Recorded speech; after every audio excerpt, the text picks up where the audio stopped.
The artist recreates the world.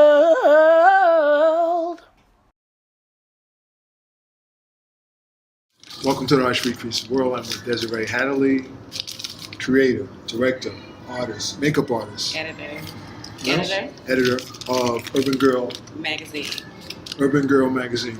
I checked out your magazine. That is tight. Thank you. It's tight. Thank you. And it's very important. I wanted you to come on because it's so very important that the urban girls get the support that they need because we need them. Yeah. You want to expand on that because there's so much to say about that. About Urban Girl Magazine? Yeah, about the magazine and urban girls. Any way you want to go. Okay, so let's talk about the magazine. So it is an online blogazine. We focus on beauty, hair, makeup, the entertainment industry. We cover events, fashion shows, red carpets, award shows. We do lifestyle pieces, things of that nature. And I started the blog because I wanted to have a space for women of color to just communicate and to connect. So the initial, your initial comment was the fact that urban girls do need that support, and we do, because as an urban girl myself, I often felt like we were forgotten about.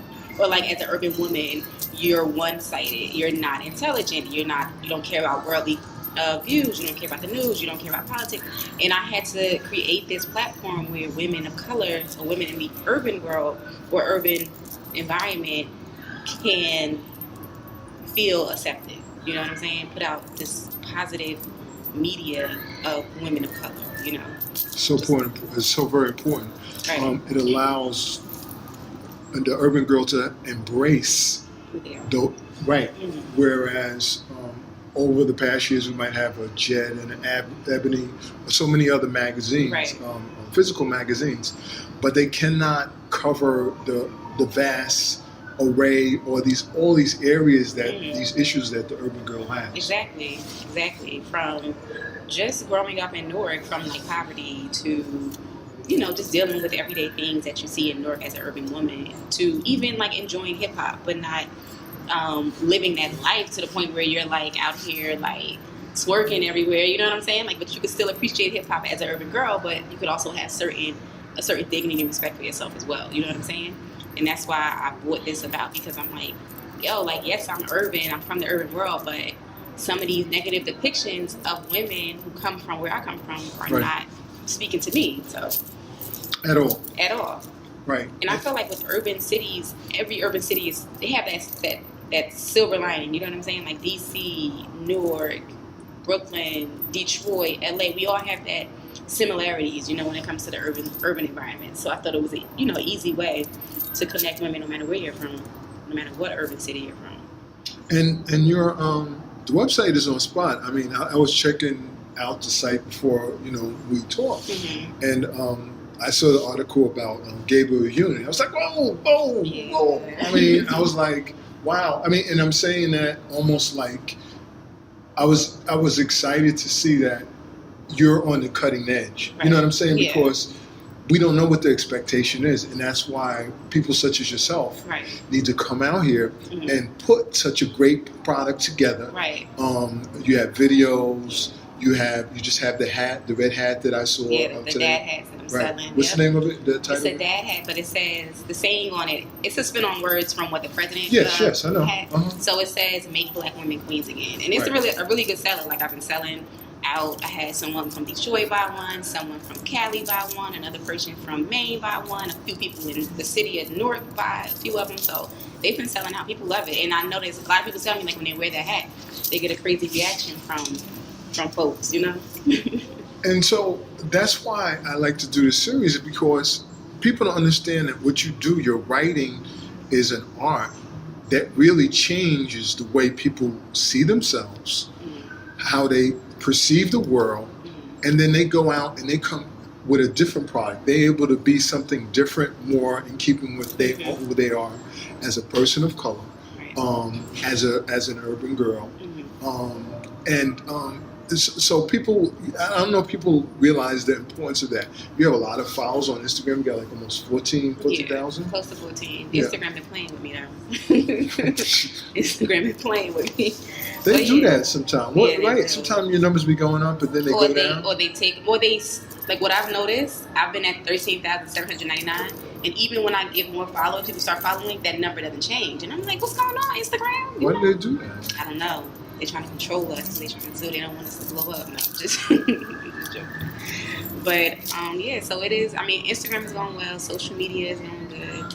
How did you decide? I mean, like, what were some of the steps that made you decide that you had to do this? And I'll just give you a backstory. The first time I met you, you were like dressed down, and I didn't know who you were until you told me you had the the website. And so like, you're sitting there, and we were Celeste, right? We were Celeste Banks. We were Celeste Banks, and No, I think it was Madison J. we were Madison. Yeah, in Military Park. Okay, scratch that. Anyway, yeah, we were at Madison. We were at Madison. With Madison J. Yeah, in Military Park, Yeah. and we were talking. So, so when you told me you had the magazine, the blog, I started looking at you, and I was like, I mean, I wasn't like staring at you, but I was like, and then I just looked at you, and when I looked upon you, you started looking like that kind of investigative, like no nonsense kind of writer person. And I saw that, I was like, oh, this one right here, you got to watch her. But I couldn't tell because you were like how you were dressed. It kind of threw me off. But I forgot my point that I was making. Yeah, I think I was coming from the gym that day though. Yeah, I was looking a little, casual. You were fine. You were fine. But how did you, those steps, like what really pushed you to that point to know that you needed to do that? Because I feel like, I mean, growing up, like I would look at magazines like 17, Cosmo Girl, and the hair tutorials didn't speak to me. My hair cannot, I can't do a beach wave with this, you know what I'm saying? So I always, look at this. This is kinky, okay? So I always had this desire growing up in high school. Like, man, we need something that speaks to us. We need a media outlet that speaks to us. We need, projections right. out there stories, as far as like photos and media that speaks to Black women and in a way where we can relate. So when I went to college, I went to Hampton originally, transferred to Rutgers, graduated from Rutgers. And after graduating, during that time, the media industry was starting to fade away from print and go into digital, even though I still had this desire to own a magazine. I interned at Vibe while I was in college, and then after graduation, I was like, I need a job. I can't intern anymore. I became a mom, so I was like, okay, I'm a mother of a young Black girl. It's difficult right now in the journalism world.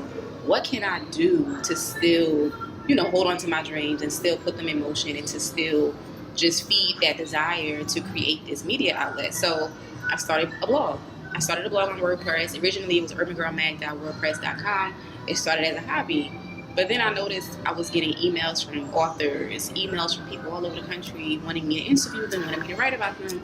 And I was like, okay, this can turn into something. And then, I still work full-time. But when I started to realize that full-time employment is not really as stable, or there's no job security, I said I got to start to invest into my own business. And I had to start investing and believing in my dreams more and to really invest into this business. So the past couple of years, I started to invest more, rebrand, and just really believe in Urban Girl more and more every day, and just, growing it.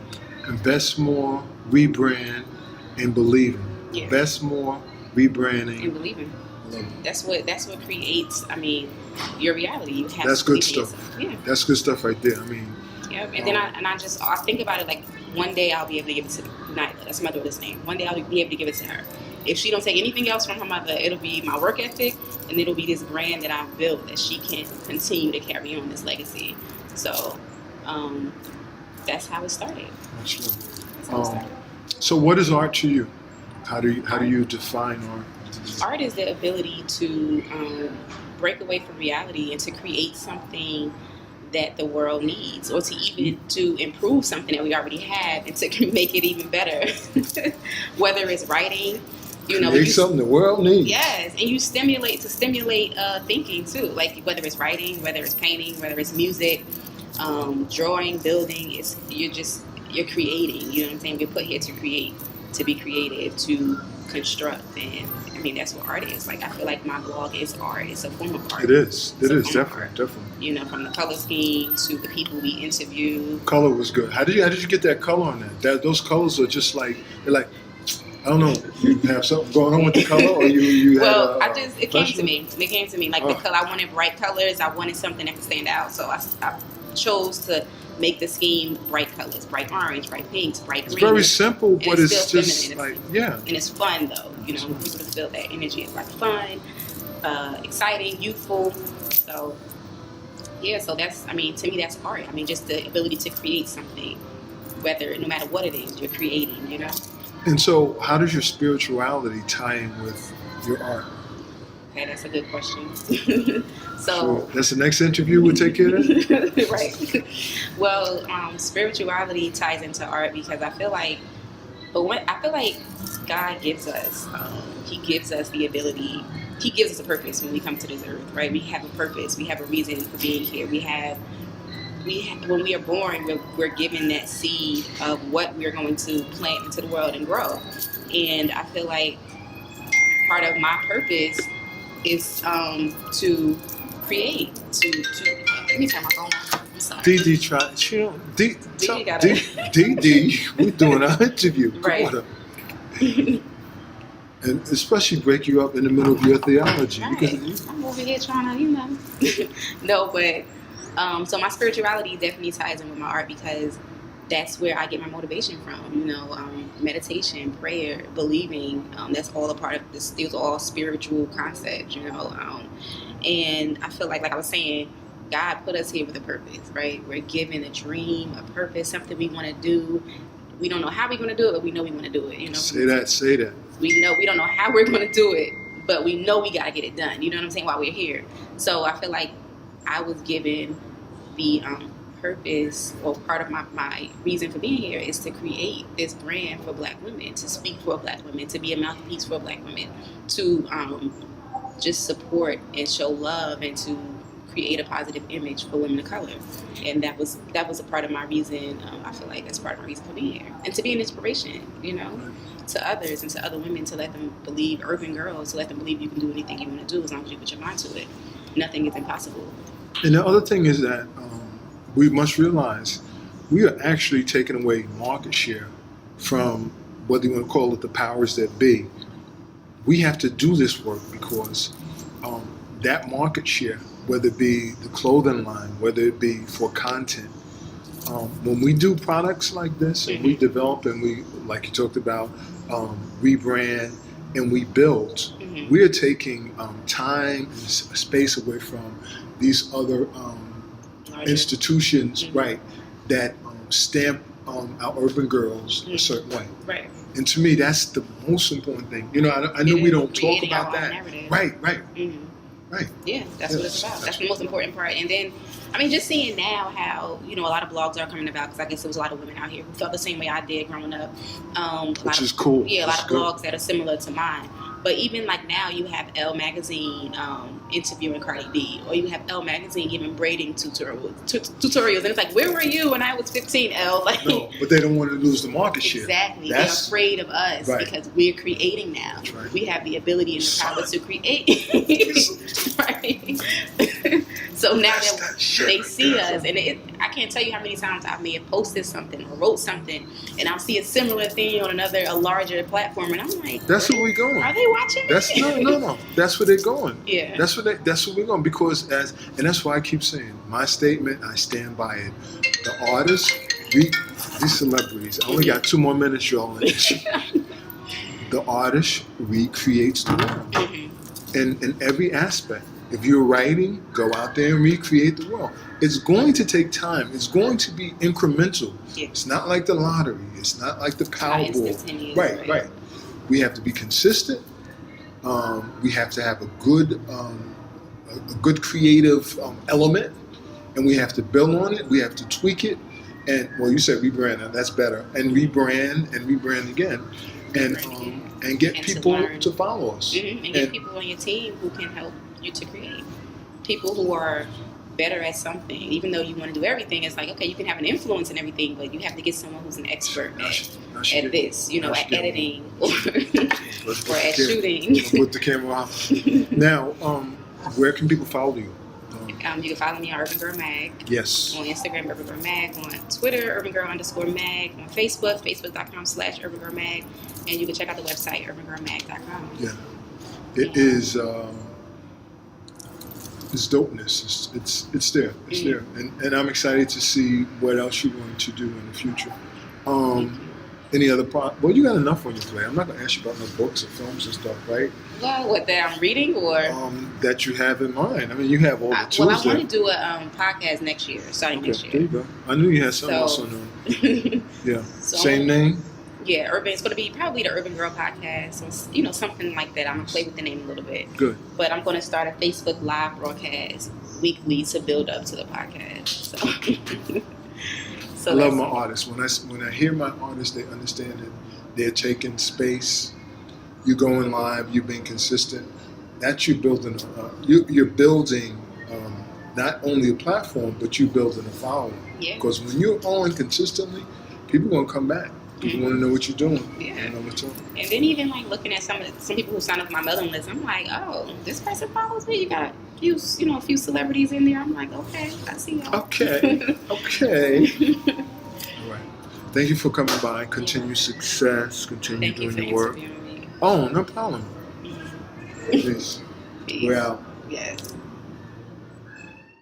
Now artists go recreate your work.